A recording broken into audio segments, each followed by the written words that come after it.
There's something dangerously powerful about a woman who can sit in silence and not feel lonely. She's not desperate for the noise of the crowd, nor does she need validation from the outside to confirm what God already whispered on the inside. A woman who chooses solitude over superficiality is not empty. She's full of vision, full of strength, full of discernment, full of purpose. Others are chasing popularity. She's chasing presence. While others are scrolling, she's studying. While others are dancing for attention, she's marching in alignment. This is not a woman who breaks down every time someone walks away. She builds when others leave. Her alone time is her training ground. Her wilderness is her classroom. Her silence is her sanctuary. You see, when a woman withdraws, she's not running away. She's gathering her thoughts, gathering her strength, gathering her anointing. When she disappears for a season, don't assume defeat. She's not lost, she's loading. When she's silent, don't mistake it for submission to circumstance. It's submission to something higher. She knows her source. She knows her God. And because she knows him, she knows herself. When life tried to bury her, she didn't suffocate. She germinated. You thought it was over, but God was doing an inside job, refining her, defining her. She doesn't rise with bitterness. She rises with clarity. A woman who spends time alone is not just protecting her peace, she's perfecting her power. She doesn't need attention, she commands it. Not with volume, with value. Not with noise, but with notice. She walks into a room and doesn't need to be announced. Her presence is the proclamation. She doesn't compete, she completes. She's too busy becoming to beg, too focused on destiny to chase validation. She's a threat to dysfunction. Mirror to mediocrity, a challenger to chaos. She doesn't fold under pressure, she forms under it. She's the kind of woman who prays when others panic, who plans when others pause, who walks by faith while others wait for applause. And when she emerges from her time alone, don't expect the same woman you once knew. She will be wiser, stronger, quieter, yes, but with a voice that shakes foundations. Woman who spends time alone isn't hiding. She's healing. She's building. She's becoming. She's dangerous because she's done pretending. Solitude is not a sign of weakness. It is not a scarlet letter that screams isolation or abandonment.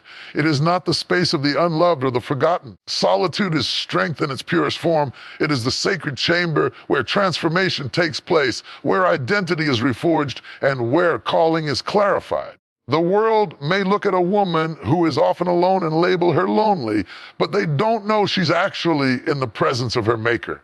She's not detached, she's being developed. She's not lost, she's listening. She's not weak, she's being weaponized by the wisdom of heaven. The strength of solitude lies in the stillness where chaos is muted, in a world that thrives on noise, where attention is currency and distraction is the norm. To choose solitude is a radical act of rebellion. It is a decision to pull away from the frenzy and get face to face with what matters. When a woman steps back from the crowd, from the validation, from the pressure to perform, she is not shrinking, she is stretching internally. She is growing invisible muscles. She is being fortified on the inside. Solitude is where she learns to breathe again, to center herself, to hear the voice that is not demanding but divine. The woman who spends time alone is not avoiding the world. She's learning how to move in it with authority. She's not seeking to disappear, she's being distinguished. Her strength is not measured by how loud she is in a room, but by how grounded she is when no one is clapping, no one is calling, and no one is watching. The strength in solitude is that it allows a woman to disconnect from the illusions that the world feeds her about who she should be and reconnect to the original blueprint of who she was created to be.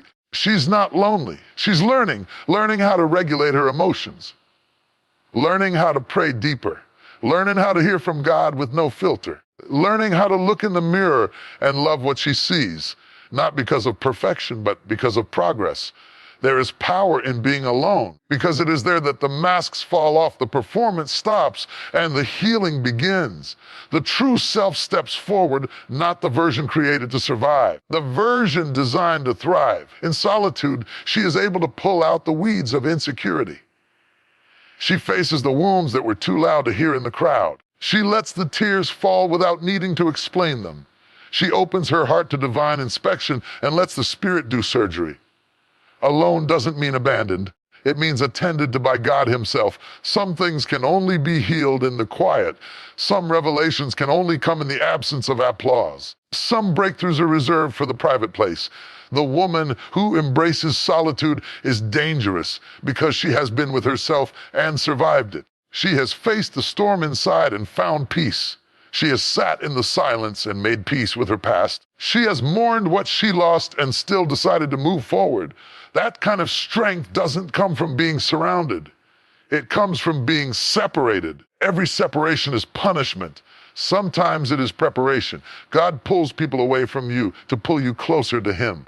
He allows the silence not to scare you, to strip you of the lies, the labels, the pressure, the performance. When a woman learns to be okay by herself, she becomes unshakable. She stops tolerating mistreatment just to feel included. She stops shrinking to fit rooms that can't hold her capacity. She stops begging for access because she understands she carries value.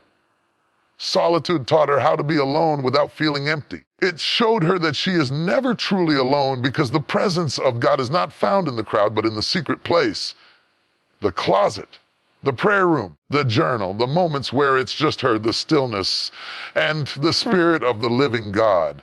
And while others waste energy chasing people, she chases purpose. While others exhaust themselves pleasing everyone, she pleases the one who formed her. While others rely on likes, comments, and praise to feel seen, she rests in the assurance that heaven already sees her. That's a dangerous woman. That's a woman who doesn't panic when people leave. That's a woman who doesn't crumble when seasons shift. That's a woman who doesn't collapse when critics speak, because she knows the truth about herself, because she found it in solitude. Strength is not always loud. Sometimes strength whispers. Sometimes strength sits. Sometimes strength is quiet obedience when no one is watching. Solitude teaches her how to walk with integrity, to build when no one's clapping, to stay faithful when nothing's changing. It shapes her into a woman who can carry weight without making noise, who can endure suffering without seeking pity, who can pray in pain and still praise in private. She doesn't need a crowd to feel confident. She found confidence in the cave. This woman is forged like steel in the furnace of solitude. You don't see the process, but you will see the results. When she comes out of hiding, she will not be the same. She will speak and shift atmospheres. She will walk into rooms and carry peace like a weapon. She will not be moved by flattery or offended by rejection. She has been through too much in silence to be shaken by shallow words. She doesn't perform anymore. She embodies. She doesn't chase anymore. She attracts. She doesn't impress anymore. She impacts. That's the strength of solitude. It's not flashy, but it is foundational. It's not glamorous, but it's glorious. It's not celebrated by many. It is honored by heaven. God meets her there, builds her there, transforms her there, and when the time comes, sends her from there.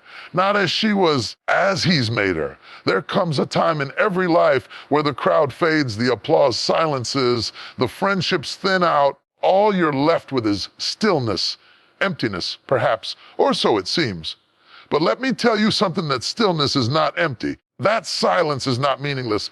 That isolation is not punishment. No, isolation is preparation, and it is in that sacred separation that revelation is born. You don't find your identity in the noise. You don't discover destiny while distracted. You don't hear divine instructions while clinging to comfort. It is in isolation that clarity comes, that identity is reshaped, that heaven downloads wisdom and God whispers the blueprint for the next level. Everything is stripped away and all that remains is you and God. What's real is revealed and what's not burns away. There's a birthing that happens in isolation, but not like the world births. This is not the birthing of ambition. It is the birthing of vision. This is not the manufacturing of image. It's the revelation of truth. And the truth is this: you can't walk in power until you've sat in stillness. You can't lead in public until you've been developed in private. You can't carry a mantle if you've never been crushed in the quiet. The wilderness is where prophets are formed. The cave is where kings are refined. The prison is where purpose is proven. And the desert, yes, the dry, dusty, lonely desert is where God speaks without interruption. He draws you away, not to destroy you, but to distinguish you. He separates not to break you, to build you. He hides you to hone you. Because when revelation is ready to come forth, it does not shout, it whispers. And you cannot hear a whisper if your ears are tuned to the applause of the world. When you feel alone, I challenge you to love enough and care enough, because people left. It's because God is pulling you inward. It's not that you're abandoned. It's that you're being awakened. And awakening often requires everything else to fall silent. Why? Because some revelations are too sacred to be shouted in crowds. They are too holy to be heard through static. They can only be delivered in the stillness when your soul is quiet enough to listen and your heart is raw enough to receive. There are things you will never see until you're alone. People may walk with you through celebration, but only God walks with you through consecration. People will cheer your rise, but only the Holy Spirit will steward your breaking. And in that breaking, truth is birthed. In that separation, new sight is given. In that isolation, something is revealed that can't be found in books or sermons or conferences, only in solitude. It was in the backside of the mountain where Moses encountered the burning bush, alone. It was in the belly of the whale where Jonah was corrected and commissioned, alone. It was in the prison where Joseph's dreams matured and his character was proven, alone. And it was in the wilderness where Jesus, yes, Jesus himself, was tested, strengthened, and prepared for public ministry. He was not surrounded. He was isolated. From that isolation came unstoppable revelation. See, isolation doesn't only test what's around you. It tests what's within you. It shows you what's real about you. It exposes what you're carrying. It reveals whether your confidence was in the crowd or in the Christ, whether your joy came from affirmation or from intimacy, whether your vision was hype-driven or heaven-given. There is a breaking that takes place in isolation, painful, purifying breaking, the kind that rips away false identities and man-made expectations, the kind that dismantles performance and demands authenticity. It hurts, but it heals. It shakes, but it shifts. It crushes, but it also creates. Because God cannot reveal what he has not first refined. You can't carry glory and cling to comfort. You can't be set apart and still chase being included. You can't walk in revelation and still crave relevance. So God, in his mercy, will draw you away, not to punish you, but to purify you. He removes the audience so your motives are exposed. He closes the doors so your character can be developed. He silences the noise so the sound of your spirit can be heard again. And when you endure that season, when you stay, when you wait, when you lean in instead of running away, you'll discover what many never do. That in the silence, God is still speaking. In the absence, he's still present. In the solitude, he is more near than you ever imagined. He wasn't avoiding you. He was inviting you into the inner sanctuary where deep calls to deep, where burdens are lifted, where blind eyes are opened, where identity is revealed and assignments are released. Revelation changes you. It's not just insight, it's insight that transforms. And transformation is too powerful to be casual. It's too sacred to be rushed. It must be birth. Birth requires labor, pain, patience, isolation.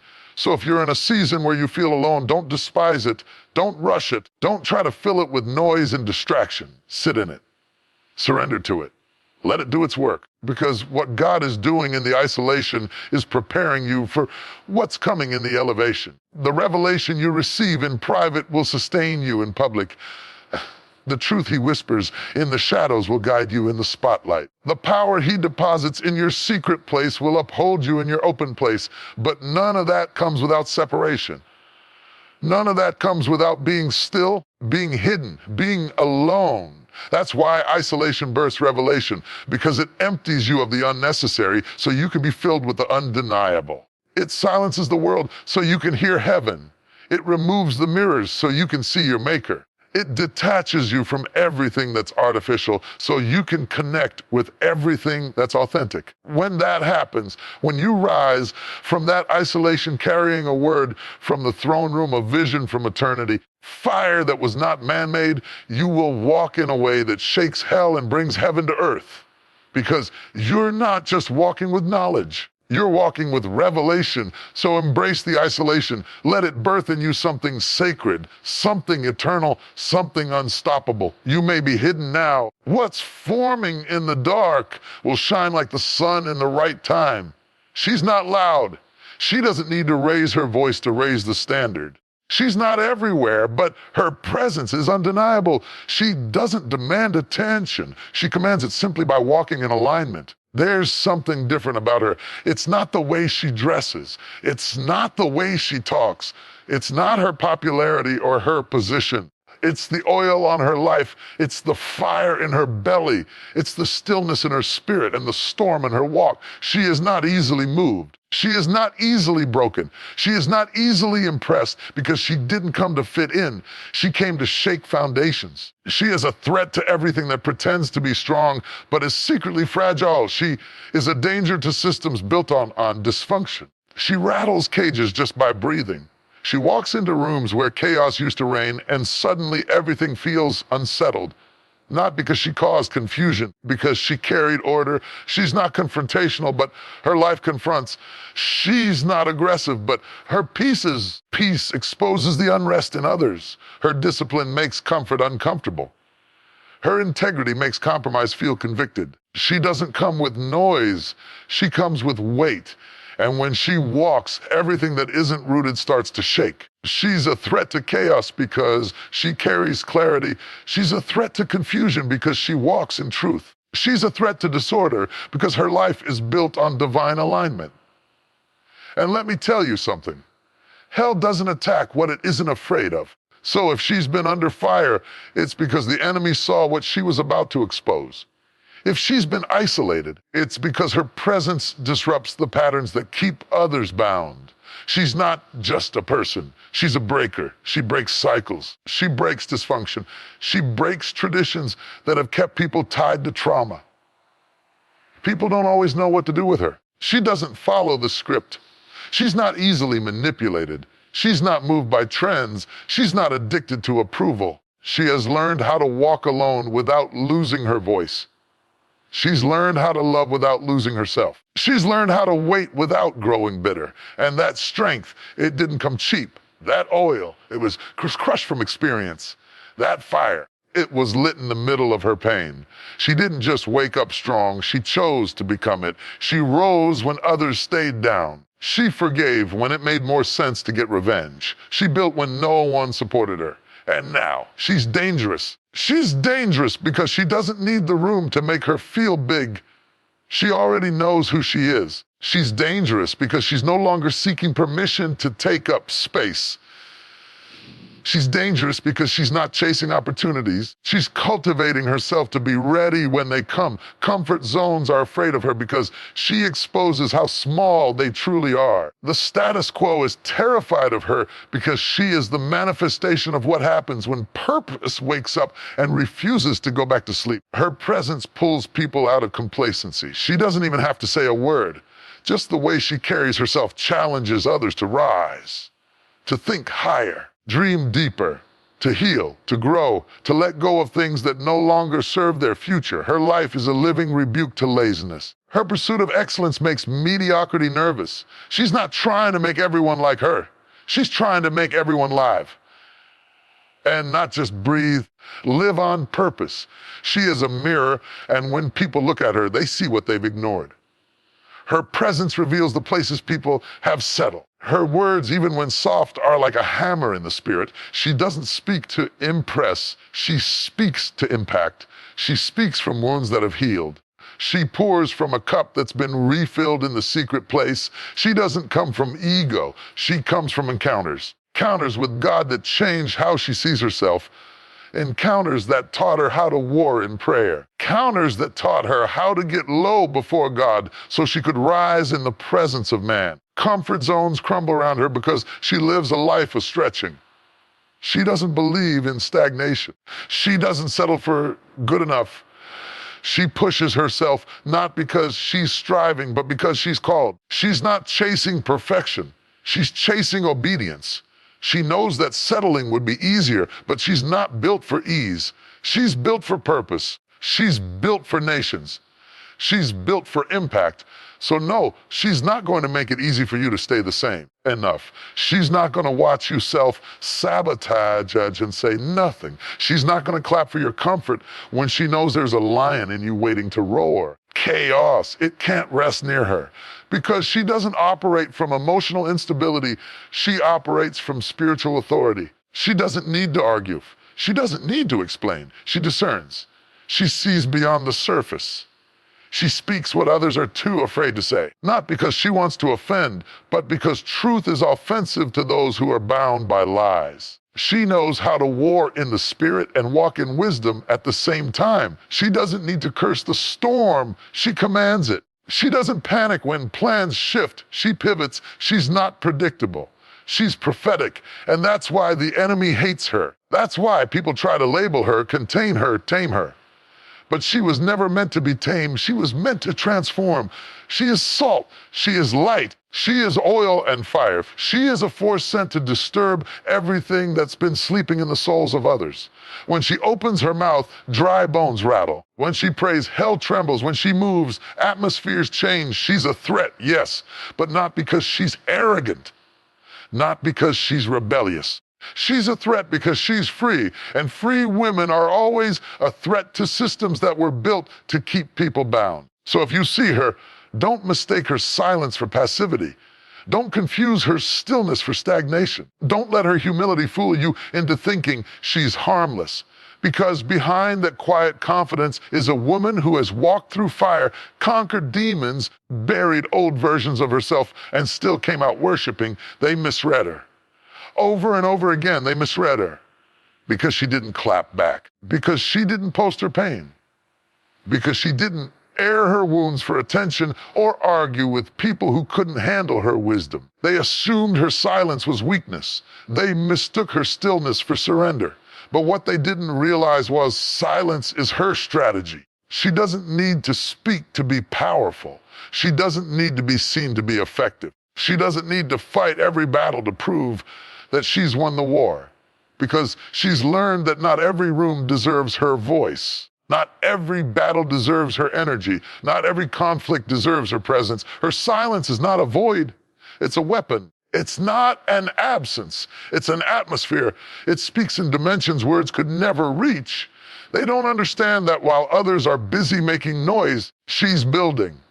While others are shouting for attention, she's aligning with purpose. While others are clashing for position, she's cultivating inner power. Her silence is not her defeat, it's her decision. A decision to listen more than she speaks. To hear what God is whispering when others are too distracted by the noise. To pause, not because she's passive, but because she's precise. She's dangerous because she knows how to hold her peace. She doesn't explode, she executes. She doesn't panic, she plans.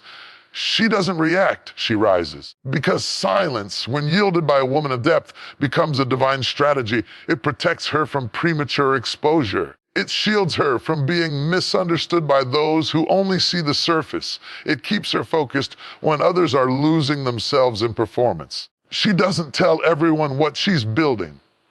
She doesn't explain every move. She doesn't broadcast her every breakthrough. She's learned that elevation is quiet, that healing is quiet, that becoming is quiet. The most powerful parts of her journey don't show up on platform, they show up in the private places. When she's on her knees, when she's crying behind closed doors, when she's reading, fasting, studying, worshiping. That's where the strategy is formed. That's where the next version of her is being carved out. Her silence is sacred. It is intentional. It is prophetic. Because she knows how to wait, how to move in stealth, how to protect her progress from premature criticism. Her vision doesn't need to be loud to be legitimate. Her call doesn't need confirmation from the crowd. She doesn't wait for applause to begin the assignment. She doesn't need validation to obey God. When he says move, she moves. When he says wait, she waits. And when he says speak, she speaks with fire. She's been through enough to know that noise is often a distraction. The enemy loves to bait powerful women into pointless debates, to get her to open her mouth when she should be opening her ears, to get her to react in emotion rather than respond in discernment. But she's grown. She's evolved. She's learned that silence is not silence, it's strategy. They see her sitting quietly and think she's shrinking. She's studying the battlefield. She's watching the patterns. She's observing the shifts. She's listening for divine instructions. When she moves, it's never random. When she speaks, it's never careless. When she acts, it's always rooted in something deeper, something weighty. The natural eye cannot detect. Her silence holds power because it holds her process. It carries her healing. It carries her boundaries, carries her prayers. While others fight to be seen, she fights to be whole. While others race to be known, she hides herself in the secret place. She doesn't fear being overlooked because she knows God never misses a woman who's aligned with his heart. And when the time is right, when the time is right, she will speak. And when she does, chains will break. When she does, direction will come. When she does, what was unclear will snap into focus. Because her silence wasn't empty. It was gathering fire. It was growing power. It was storing revelation. And when she releases it, it will shift atmospheres.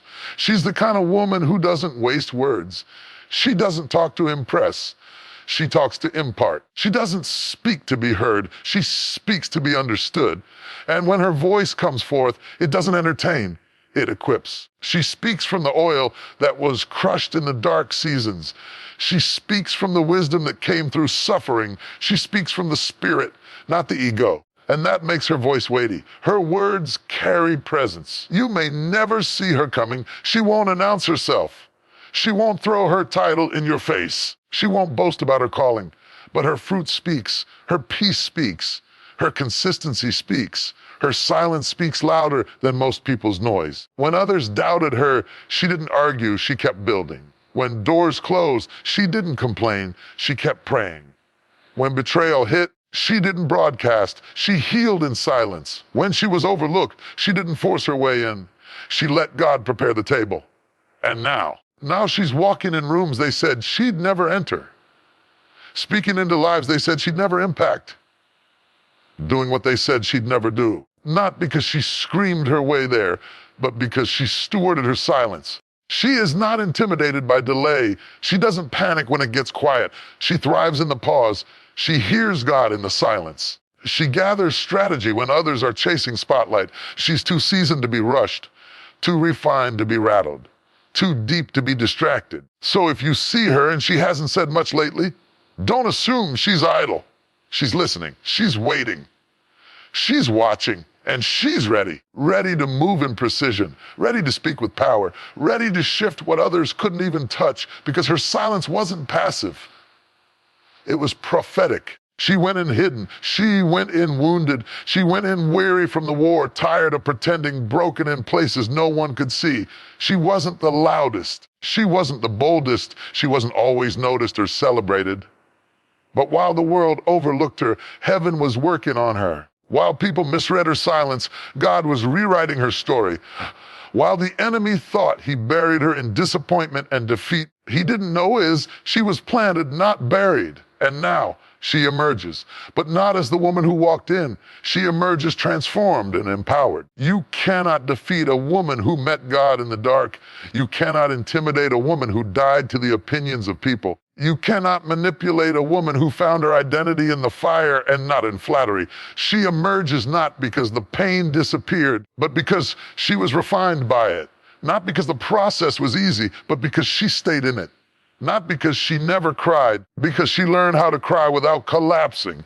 And now she stands not fragile, not fearful, but fully formed. They thought she'd stay broken and care enough. They thought she'd give up. They thought the loss would paralyze her, that the betrayal would steal her voice, that the disappointment would drain her faith. She dug her heels into the ground of grace. She dared to believe in restoration. She allowed God to rewire her patterns and recalibrate her pace. Because of that, she did not emerge as a victim of her circumstances, but as a vessel of power. She emerges with wisdom that can't be Googled, with oil that can't be borrowed, with fire that can't be faked. Her voice isn't just sound, it's strength. Her walk isn't just movement, it's mission. Her life isn't just a story, it's a strategy from heaven. She is not who she used to be. That version of her, the insecure one, the doubting one, the silent one, was buried in the ashes of her process. What rose in her place is a woman of clarity, courage, and divine calling. She emerges not looking for validation, but carrying revelation. She no longer asks, do they like me? She asks, am I walking in alignment? She no longer fears rejection. She recognizes redirection. She doesn't run from the fire anymore. She walks through it with authority because she knows now that fire doesn't destroy the called, it purifies them.